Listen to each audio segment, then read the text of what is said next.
So hello guys, this is calisthenics and we are now at day 9. This is a bonus exercise. So this is what I do to quickly learn LSET.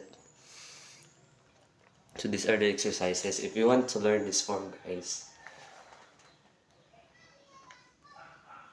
need these exercises. So in this, to do an LSET, you need a stronger core.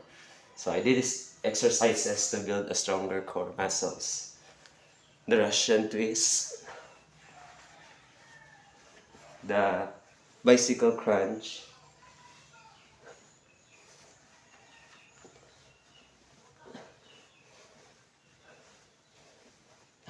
and lastly, this form.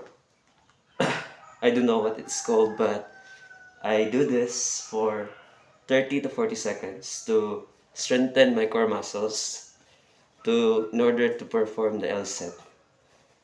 So that's all guys. If you want to learn the LSET and impress the girls out there, just do these 3 exercises.